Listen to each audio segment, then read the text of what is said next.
Makam Tanpa Nisan. Bagian 1, Jilid 1. Matahari belum lama tenggelam, namun pulau kecil di pantai barat pesisir Andalas itu telah terbungkus kegelapan. Kesunyian yang mencengkam dibayang-bayangi oleh deru angin laut dan debur ombak yang memecah di pasir pulau.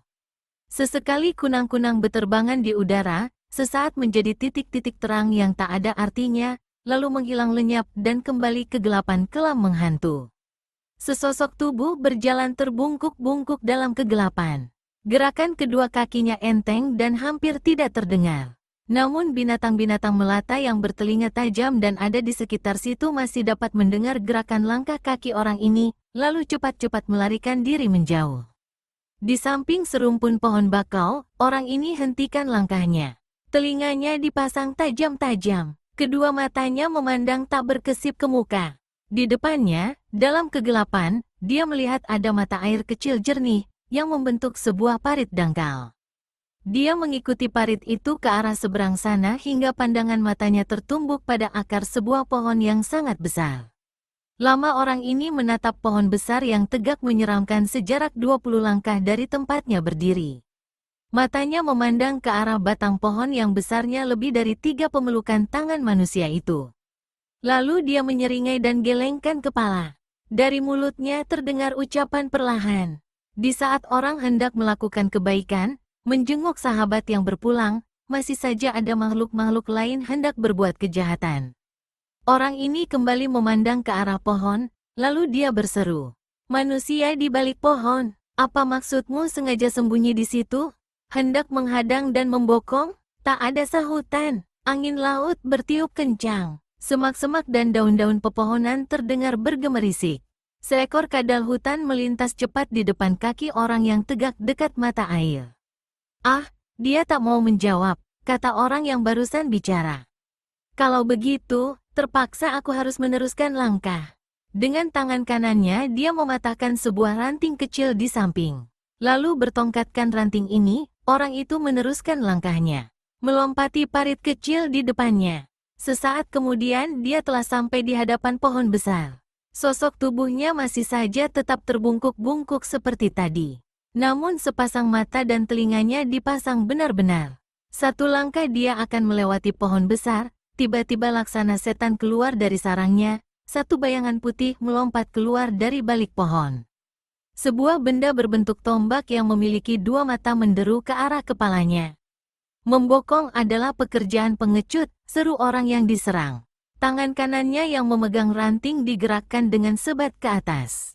Orang ini tahu sekali bahwa ranting yang dipegangnya tidak akan menang melawan tombak besi yang menghantam ke arahnya. Karena itu, dia sengaja tidak mau menangkis, tetapi berusaha memukul lengan yang memegang tombak bermata 2 itu. Si penyerang gelap rupanya tahu apa yang hendak diperbuat lawan. Sambil menggeser kakinya dan miringkan tubuh ke kanan, tombaknya yang tadi mengemplang kini ditusukkan ke dada. Tak ada jalan lain, mau tak mau yang diserang sekarang terpaksa pergunakan rantingnya untuk menangkis. Ranting kecil itu menyelusup ke depan, masuk di antara 2 mata tombak. Orang memegang tombak terkejut ketika merasakan bagaimana tombak besinya laksana ditahan satu kekuatan dahsyat, membuatnya tidak mampu untuk mendorong walau sudah kerahkan seluruh tenaganya. Dengan nekat, kalau tadi dia hanya andalkan tenaga luar, orang ini kerahkan tenaga dalam lalu sambil mendorong dia keluarkan bentakan keras. Kraakek, ranting kayu berderak patah, tapi tongkat bermata 2 terpelanting ke kiri, nyaris terlepas. Si pemilik tombak mundur 3 langkah, matanya memandang ke depan, coba menembus kegelapan untuk dapat melihat wajah orang yang gagal diserangnya itu. Tapi sia-sia saja, kegelapan malam begitu pekat, sehingga walau berada cukup dekat, dia tidak bisa melihat wajah orang itu, apalagi mengenalinya. Maka dia pun bertanya membentak, siapa di situ? Jawaban yang didapatnya justru bentakan pula. Kau yang menghadang dan menyerang. Aku yang lebih layak menanyakan siapa dirimu. Orang di balik pohon keluarkan suara mendengus. Aku Kiai Surah Ungu dari Banten. Katakan siapa dirimu? Kiai Surah Ungu dari Banten, mengulang orang yang masih memegang patahan ranting. Ah, bukankah kau orangnya yang bergelar pangeran tanpa mahkota, yang menjauhkan diri dari kesultanan karena tidak suka dengan kehidupan keraton yang menurutmu menjijikkan. Dalam gelap, berubahlah paras orang di balik pohon. Rasa terkejut membuat dia mengeluarkan seruan tertahan. Kau telah mengetahui siapa diriku, lalu kau sendiri siapa adanya? Tanya Kiai Surah Ungu. Aku belum mau memberitahu, sebelum aku mendengar apa keperluanmu jauh-jauh datang ke pulau terpencil ini. Kau keliwat mendesak, tapi tak jadi apa karena kau ada di atas angin. Aku kemari untuk melayat seorang kawan yang kabarnya meninggal beberapa waktu lalu dan dimakamkan di pulau ini. Nah, aku sudah mengatakan yang sebetulnya padamu, sekarang giliranmu memberitahu siapa dirimu dan apa pula keperluanmu gentayangan di tempat ini. Orang yang ditanya tertawa pendek. Belum, Kiai, aku belum akan menjawab pertanyaanmu. Masih ada pertanyaan-pertanyaan lain yang perlu kuajukan. Kau membuat aku jadi jengkel dan marah. Apa kau kira diriku ini seorang pesakitan yang tengah diperiksa dan perlu ditanya segala-galanya? Jangan cepat jengkel, apalagi marah, Kiai Surah Ungu.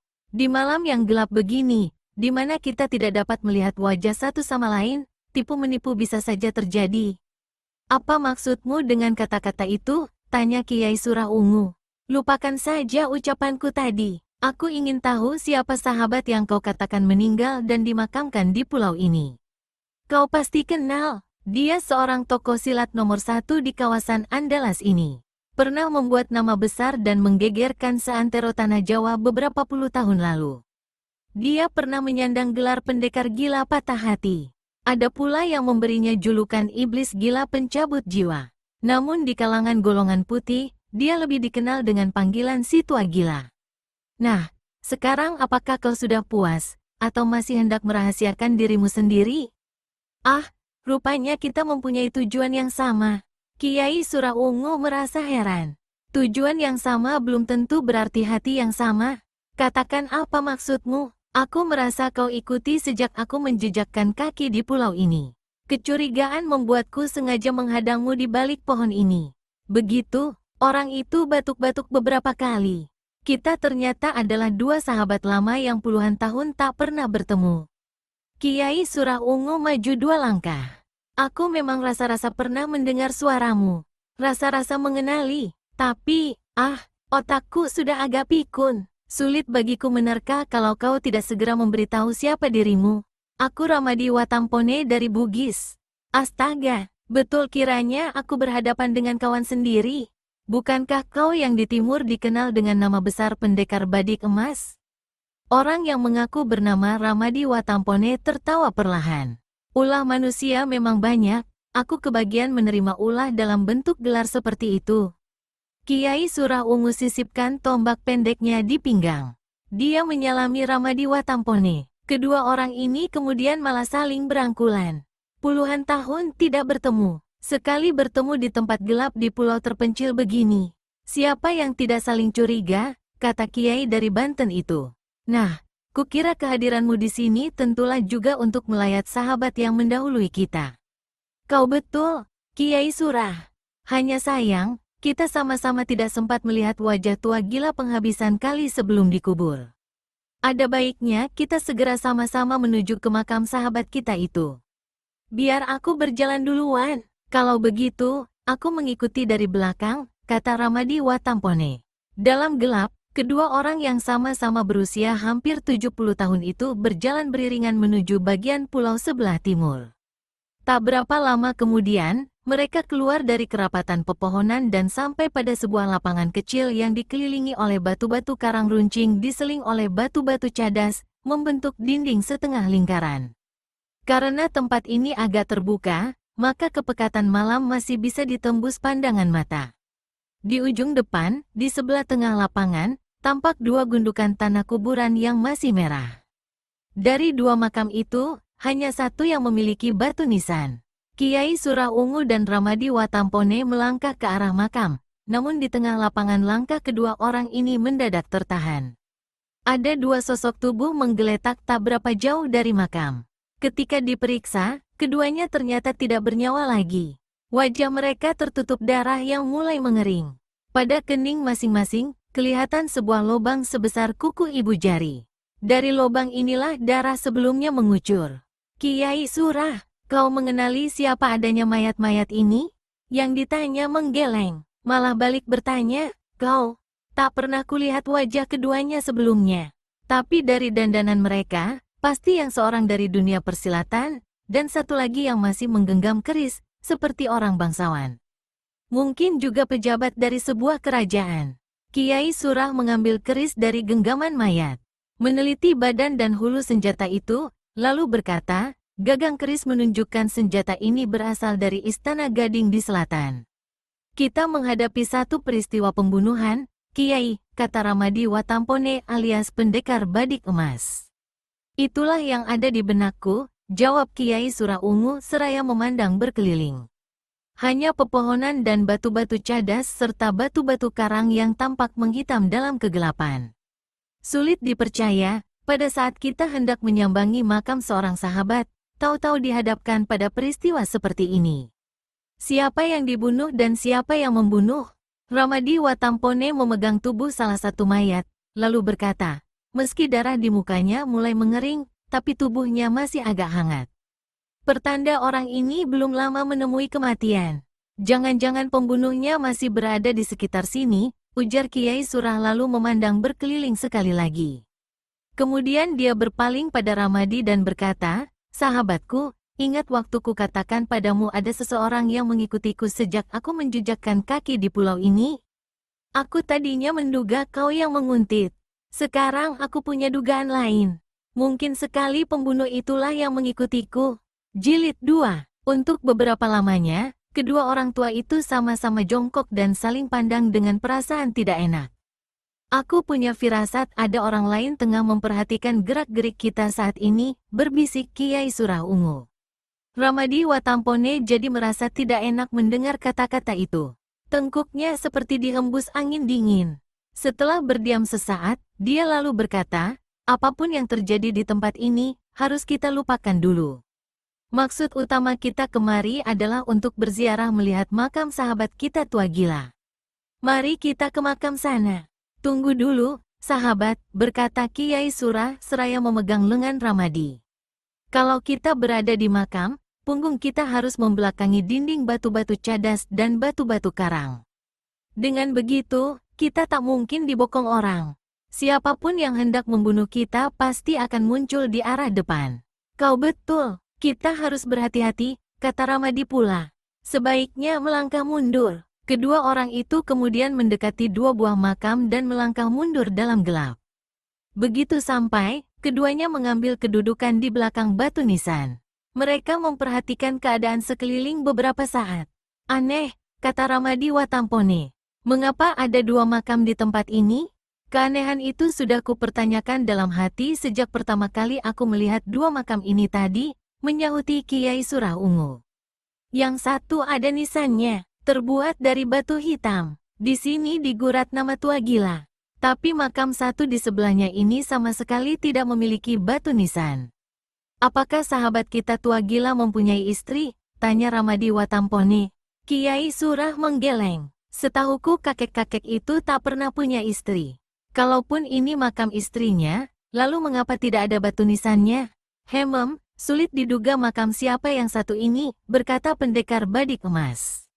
Ada satu keanehan lagi, ujar Kiai Surah. Apa? Kedua kuburan ini sama-sama masih merah tanahnya. Berarti siapapun yang dimakamkan di dua kubur ini, waktunya tidak berbeda banyak. Kau benar, kata Ramadi dan hatinya merasa tidak enak. Lalu setengah berbisik dia bertanya, apakah kau mencium bau sesuatu? Kiai Surah Ungu menatap Ramadi sesaat lalu menghirup udara malam dalam-dalam, coba membaui sesuatu yang dimaksudkan Ramadi Watampone. Memang ada bau sesuatu, tapi sulit ku terka bau apa, kata sang kiai kemudian. Bau apa yang tercium oleh hidungmu, pendekar badik emas? Seperti bau asap, jawab Ramadi pula. Baunya ada, tapi bentuknya tidak kelihatan. Sudahlah. Mari kita membaca doa dan apa saja untuk almarhum sahabat kita tua gila. Mudah-mudahan dia diberikan tempat yang paling baik oleh Yang Maha Kuasa. Ramadi mengangguk. Kedua orang tua itu lalu membaca berbagai surat suci dan memanjatkan doa panjang bagi tua gila. Menjelang dini hari baru mereka selesai. Ramadi Watampone memandang pada sang kiai, lalu bertanya apa yang akan mereka lakukan sekarang. Sesudah menengok makam tua gila, sebenarnya kita bisa saja segera meninggalkan pulau ini.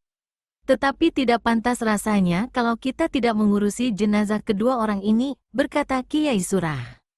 Kalau begitu, kita terpaksa menunggu sampai pagi. Kita tidak punya peralatan cukup untuk menggali kubur dan menanam jenazah mereka. Aku punya cara yang lebih gampang. Kita memanggul masing-masing seorang dari keduanya, membawanya ke atas perahu, lalu membuangnya di tengah lautan.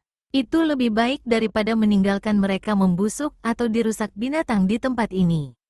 Baru saja Kiai Surah berkata begitu, tiba-tiba di kejauhan terdengar suara raungan anjing, panjang menggigitkan. Kiai Surah merapatkan kerah jubahnya. Aneh, di pulau seperti ini ada anjing, katanya. Makin lama berada di pulau ini, semakin tidak enak perasaanku, berucap Ramadi Watampone berterus terang. Kita berangkat sekarang? Kiai Surah mengangguk. Kedua orang itu lalu membungkuk untuk memanggul masing-masing satu jenazah. Namun, belum sempat mereka menyentuh tubuh-tubuh tak bernyawa itu, tiba-tiba keduanya merasa ada seseorang bergerak di belakang mereka. Kiai Surah dan Ramadi Watampone segera membalik. Keduanya sama melengak kaget. Hanya 8 langkah di hadapan mereka tegak sesosok tubuh tinggi besar. Selain pakaian warna kuning yang dikenakannya, orang ini juga bermantel hitam dalam sebatas lutut. Wajahnya terlindung oleh kepekatan malam hingga tak bisa dikenali. Di kepalanya bertengger sebuah topi tinggi. Hati-hati, mungkin sekali kita tengah berhadapan dengan pembunuh kedua orang itu, Ramadi, bisik Kiai Surah. Aku malah memastikan orang di depan kita ini pembunuh kedua orang ini, sahut Ramadi Watampone. Lalu tangannya digeser ke letak di mana senjatanya terselip, yaitu sebilah badik berbadan dan bergagang emas. Kiai Surah Ungu melakukan hal yang sama. Berjaga-jaga dengan mendekatkan tangan kanannya pada tombak bermata dua yang tersisip di pinggangnya. Kalian mau bawa kemana dua mayat itu? Tiba-tiba sosok yang tegak di depan sana bertanya. Suaranya garang dan keras. Kami bermaksud mengurus jenazah-jenazah ini. Membuangnya di tengah laut, menjawab Kiai Surah. Kalian tidak akan sempat melakukan itu. Orang tinggi besar berkata. Kenapa tidak? Tanya Ramadi Watampone. Karena kutuk telah jatuh terhadap siapa saja yang menjejakkan kaki di pulau ini. Terhadap siapa saja yang menziarahi makam tua gila? Dalam beberapa saat, kalian berdua akan menemui kematian seperti kedua orang itu. Terkejutlah Kiai Surah dan pendekar badik emas. Jadi kau yang membunuh kedua orang itu? Tanya Kiai Surah pula. Tangannya telah memegang batang tombak erat-erat. Kalau sudah tahu, kenapa bertanya? Katakan siapa kau adanya? Tanya Ramadi. Kalian tak layak bertanya. Manusia-manusia sahabat tua gila sudah kusumpah untuk mati di tempat ini. Di depan makam tua gila sendiri, kita tidak bersilang sengketa, mengapa menginginkan jiwa kami? Tanya Kiai Surah. Si tinggi tertawa pendek, kematian memang tidak selalu disebabkan oleh silang sengketa. Tetapi tua gila telah menanam bahala dan silang sengketa beberapa tahun yang silam. Dan aku telah bersumpah, siapa saja sahabat tua gila yang muncul di sini akan kuhabisi nyawanya. Termasuk kalian berdua. Sehabis berkata begitu, orang tinggi besar itu melompat ke depan. Kedua tangannya membuat gerakan aneh dan menimbulkan angin deras. Kedua kakinya yang melompat menimbulkan getaran sewaktu menjejak di tanah. Kiai Surah dan Ramadi yang sejak tadi memang sudah berjaga-jaga cepat menghindar ke samping. Dari kiri kanan, mereka lalu balas menyerang. Tapi angin yang menyambar dari kedua tangan orang tinggi besar itu membuat dua orang tua ini terhuyung-huyung. Pendekar badik emas dan Kiai Surah Ungu serta merta kerahkan seluruh tenaga dalam yang mereka miliki lalu menghantam secara bersamaan. Orang yang diserang jadi terkejut juga. Dari mulutnya keluar suara seperti menggereng.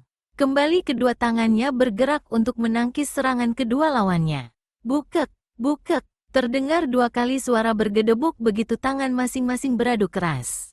Kiai Surah Ungu terpental 4 langkah. Lengannya seperti dihantam potongan besi. Paras sang kiai berubah pucat. Pendekar badik emas mengalami hal yang sama.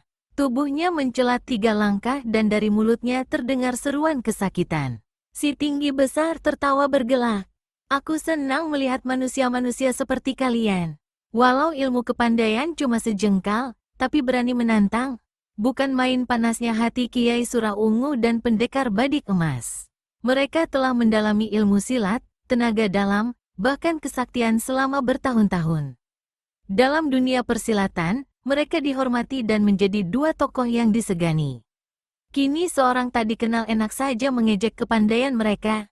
Manusia sombong, lekas beritahu siapa kau sebenarnya, membentak Ramadi Watampone alias pendekar Badik Emas. Yang dibentak malah tertawa. Bukankah kau manusianya yang bergelar pendekar Badik Emas dan kawanmu itu si pangeran tanpa mahkota? Kiai Surah Ungu dan Ramadi Watampone sama-sama terkesiap mendengar kata-kata itu. Dan si tinggi besar melanjutkan kata-katanya. Memandang nama besar kalian, aku memberi kelonggaran memperpanjang sedikit saat kematian kalian. Kalian berdua kupersilahkan mengeluarkan senjata masing-masing. Perlihatkan tombak Dwi Sulamu, Kiai Surah Ungu. Dan kau, pendekar Badik Emas, bukankah kau datang dari jauh? Sangat sayang kalau aku sampai tidak melihat senjata mustikamu. Tunjukkan padaku kehebatan Badik Emasmu. 2 orang tua kembali terkesiap karena orang yang tidak mereka kenal itu ternyata tahu banyak tentang diri mereka, termasuk senjata-senjata yang mereka miliki. Namun merasa diejek dan dianggap remeh bahkan ditantang, maka baik Kiai Surah maupun pendekar Badik Emas ini tidak merasa sungkan lagi. Keduanya keluarkan senjata masing-masing. Sesaat kemudian sebilah badik emas sudah tergenggam di tangan Ramadi Watampone yang bergelar pendekar Badik Emas, sedang sebatang tombak bermata 2 tampak menyilang di depan dada Kiai Surah Ungu yang dijuluki Pangeran Tanpa Mahkota. Bagus, kalian boleh maju berbarengan. 2 orang tua itu menunggu sesaat. Ketika si tinggi besar tidak tampak mengeluarkan senjatanya, maka kedua orang itu pun serta-merta menyerbu. Badik emas berkilat menaburkan sinar kekuning-kuningan dalam kegelapan malam. Tombak Dwi Sula menderu mencari sasaran di tenggorokan lawan. Serangan 2 tokoh silat kelas tinggi itu bukan serangan main-main. Siapapun lawan, pastilah nyawanya akan sangat terancam jika diserang demikian rupa. Tapi lagi-lagi si tinggi besar keluarkan suara tertawa. Lalu dia gerakkan tangannya kiri kanan. 2 benda hitam sebesar ujung jari kelingking berbentuk bulat melesat dalam kegelapan malam. Baik Kiai Surah Ungu maupun Ramadi Watampone hanya mendengar suara berdesing, tapi tidak melihat bendanya. Ketika mereka kemudian menyadari ada benda yang melesat ke arah mereka, Kiai Surah sapukan tombak bermata 2-nya ke atas. Ramadi Watampone babatkan badiknya di udara. Namun gerakan kedua orang ini sudah sangat terlambat. Di lain kejap, terdengar jeritan mereka merobek kegelapan malam hampir bersamaan. Tubuh kedua jago tua ini terkapar di tanah di hadapan 2 buah makam. Satu di belakang makam tua gila, satunya di belakang makam tanpa nisan. Keduanya menemui ajal dengan mata membeliak. Di kening masing-masing, tampak sebuah lubang mengerikan sebesar ujung ibu jari tangan. Dari lubang ini mengalir keluar darah yang segera saja membasahi wajah dan mata mereka. Begitu kedua orang itu meregang nyawa, sosok tinggi tadi menyelinap dan lenyap di celah antara batu karang dan batu cadas. Tak lama kemudian, di kejauhan kembali terdengar suara panjang lolongan anjing. Angin malam bertiup tambah keras dan tambah dingin. Ombak di pantai pulau berdebar semakin keras. Jilid 3. Puncak Gunung Singgalang disaput awan kelabu sejak pagi.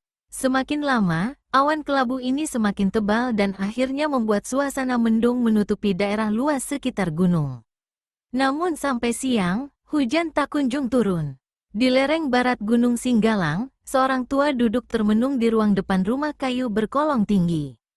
Di halaman, seorang lelaki tengah asyik membakar seekor ikan besar sambil menyanyi dan sekali-kali melirik ke arah orang tua di atas rumah.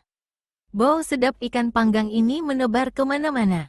Orang yang membakar ikan untuk kesekian kalinya memandang ke arah orang tua di atas rumah.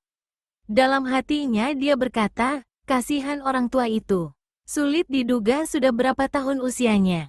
Kelihatannya dia sudah pasrah untuk meninggalkan dunia. Tapi yang kuasa masih belum juga mengutus malaikat maut. Bagi orang yang baru pertama kali melihat orang tua di atas rumah, mungkin bisa serasa terbang nyawanya oleh rasa takut. Tapi si pembakar ikan yang sudah bertahun-tahun tinggal bersamanya menjadi kawan dan pembantu, tidak lagi merasa ngeri melihat wajah itu. Wajah dan keadaan tubuh orang tua tersebut memang menyeramkan untuk dipandang. Mukanya pucat berkerut dan sangat cekung. Kedua matanya hanya merupakan sepasang rongga besar yang menggigitkan.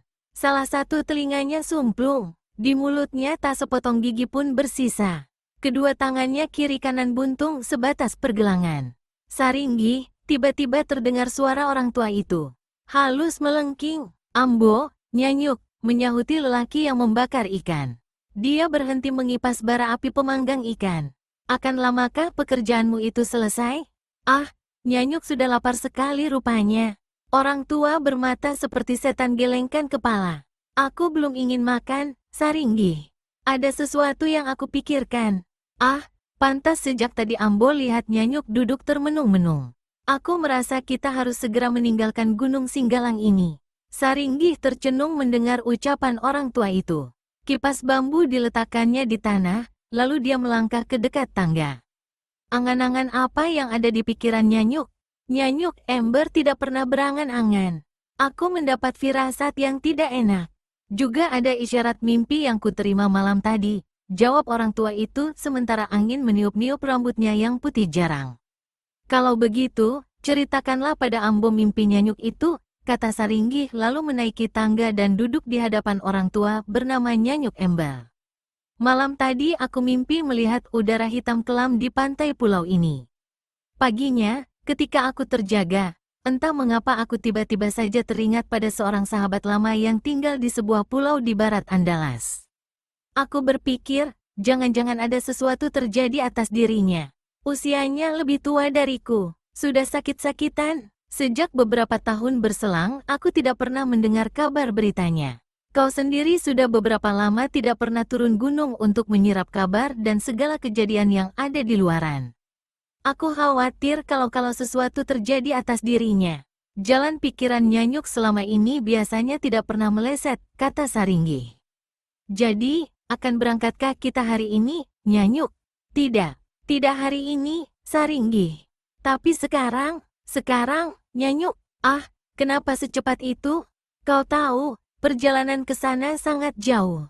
Kau harus membawaku melalui perjalanan darat paling tidak selama 2 hari. Lalu mengarungi laut 1 hari. Kalau keberangkatan ditunda-tunda, kapan akan sampainya di sana, Saringgih?" "Kalau begitu," Nyanyuk bilang, "Ambo hanya mengikut saja.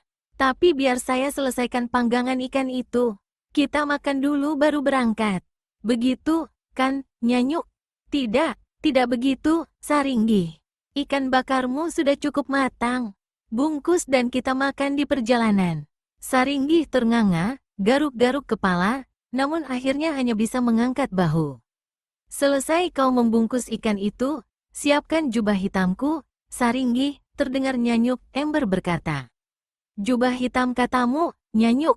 Kau sudah dengar dan aku tidak perlu mengatakannya sampai 2 kali. Agaknya kita akan menghadapi urusan besar lagi kali ini, Nyanyuk?" tanya Saringgih. "Betul, urusan besar, mungkin sangat besar dalam hidupku. Karenanya, kau juga kupinta menyiapkan diri dengan kerismu yang bernama pusaka dewa itu." "Baik, Nyanyuk, saya akan membungkus ikan bakar itu, menyiapkan baju hitammu dan membekal keris pusaka dewa."